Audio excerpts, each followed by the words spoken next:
നമസ്കാരം രുചികളുടെ ലോകത്തിലേക്ക് എല്ലാവർക്കും ഒരിക്കൽ കൂടെ സ്വാഗതം. അപ്പോൾ ഇന്ന് നമ്മൾ വന്നിരിക്കുന്നത് വളരെ എളുപ്പത്തിൽ ഉണ്ടാക്കാൻ പറ്റിയ ഒരു റെസിപ്പി ആയിട്ടാണ്. നമ്മൾ ഉരുളക്കിഴങ്ങ് വെച്ചിട്ടാണ് ഇത് ഉണ്ടാക്കുന്നത്. ഒരു ഫ്രൈ ആണ്. നമുക്ക് ചോറിൻ്റെ കൂടെ ഒക്കെ കഴിക്കാൻ പറ്റുന്ന എളുപ്പത്തിൽ ഉണ്ടാക്കാൻ പറ്റിയ ഒരു സ്പെഷ്യൽ ആയിട്ടുള്ള ഫ്രൈ. അപ്പോൾ ഞാനിവിടെ ബേബി പൊട്ടറ്റോ ആണ് ഉപയോഗിച്ചിരിക്കുന്നത്. നമ്മൾ സാധാരണ പൊട്ടറ്റോ വെച്ചിട്ട് നമുക്ക് ഉണ്ടാക്കാം. അപ്പോൾ നമുക്ക് നോക്കാം എങ്ങനെയാണ് ഈ ഒരു സ്പെഷ്യൽ ആയിട്ടുള്ള ഉരുളക്കിഴങ്ങ് ഫ്രൈ ഉണ്ടാക്കുന്നത്.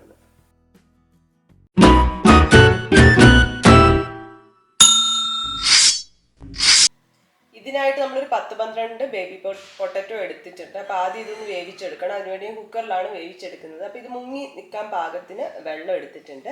എന്നിട്ട് നമുക്കിതൊന്ന് വേവിച്ചെടുക്കാം. ഒരു വിസിൽ വന്നു കഴിഞ്ഞിട്ട് ഒന്ന് മീഡിയം ഫ്ലെയിമിലാക്കാം. എന്നിട്ട് ഒരു വിസിലും കൂടി വന്നു കഴിയുമ്പോഴത്തേക്ക് ഇത് വെന്ത് കിട്ടും. അപ്പോൾ നമുക്കിത് വേവിച്ചെടുക്കാം. ഇപ്പോൾ ഉരുളക്കിഴങ്ങെല്ലാം വെന്ത് വന്നിട്ടുണ്ട്. ഇനി നമുക്കിതിൻ്റെ തൊലി കളഞ്ഞു കൊടുക്കണം.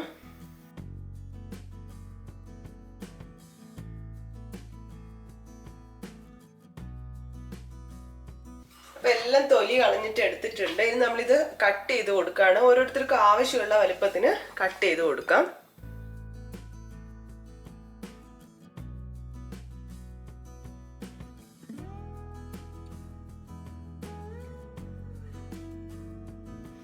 ഉരുളക്കിഴങ്ങെല്ലാം നമ്മൾ ഇതുപോലെ കട്ട് ചെയ്ത് എടുത്തിട്ടുണ്ട്.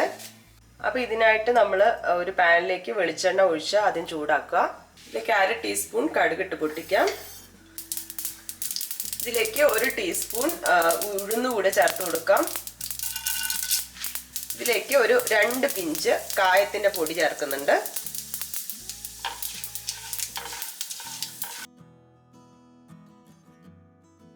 കാൽ ടീസ്പൂൺ മഞ്ഞൾ, അതുപോലെ 1 ടേബിൾ സ്പൂൺ മുളക് പൊടി. കാശ്മീരി മുളക് പൊടിയാണ് ഒരു കളറിനൊക്കെ വേണ്ടിയിട്ട് ചേർക്കുന്നത്. ഇനി കുറച്ച് കറിവേപ്പിലയും കൂടെ ഇട്ട് കൊടുക്കാം. ഇനി ഇതൊന്ന് മൂപ്പിച്ച് കൊടുക്കാം.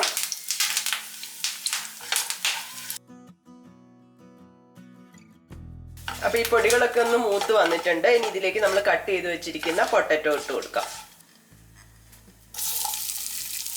ഇതിന്റെ കൂടെ ആവശ്യമായിട്ടുള്ള ഉപ്പും കൂടെ ചേർക്കാം. നല്ലപോലെ മിക്സ് ചെയ്യാം.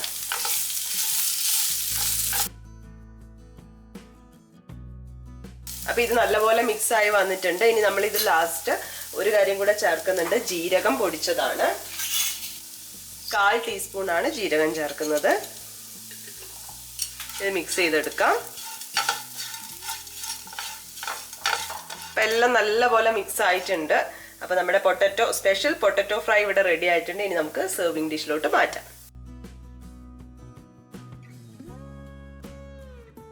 അപ്പോൾ നമ്മുടെ സ്പെഷ്യൽ ആയിട്ടുള്ള ഉരുളക്കിഴങ്ങ് ഫ്രൈ ഇവിടെ റെഡി ആയിട്ടുണ്ട്. അപ്പോൾ ഇത് കാണുമ്പോൾ തന്നെ നമുക്ക് കഴിക്കാനൊരു ടെംപ്റ്റേഷൻ ഇല്ലേ. അപ്പോൾ ഇപ്പോൾ ചോറിന് പ്രത്യേകിച്ച് കറിയൊന്നും ഇല്ലെങ്കിൽ ഒരു തൈര് മാത്രം കൂട്ടി ഇതും ഉണ്ടെങ്കിൽ പിന്നെ ഒന്നും പറയണ്ട, അടിപൊളി ടേസ്റ്റാണ്. അതുപോലെ കഞ്ഞിയുടെ കൂടെ കഴിക്കാം, ഇനി ചപ്പാത്തിയുടെ കൂടെയും കഴിക്കാം. അപ്പോൾ എല്ലാവരും ട്രൈ ചെയ്ത് നോക്കണം. പിന്നെ ബേബി പൊട്ടറ്റോ തന്നെ വേണമെന്ന് ഒരു നിർബന്ധവും ഇല്ല. നമ്മൾ സാധാരണ പൊട്ടറ്റോ വേവിച്ചെടുത്ത് കട്ട് ചെയ്ത് കഴിഞ്ഞിട്ടുണ്ടെങ്കിൽ ഇതേ ഒരു ടേസ്റ്റ് തന്നെ ഉണ്ടാക്കാൻ പറ്റുന്നതാണ്. അപ്പോൾ എല്ലാവരും ട്രൈ ചെയ്ത് നോക്കുക. ട്രൈ ചെയ്ത് നോക്കി നിങ്ങളുടെ ഫീഡ്ബാക്ക് ഒക്കെ അറിയിക്കുക. പുതിയൊരു വീഡിയോ കാണുന്നവരെ ബൈ.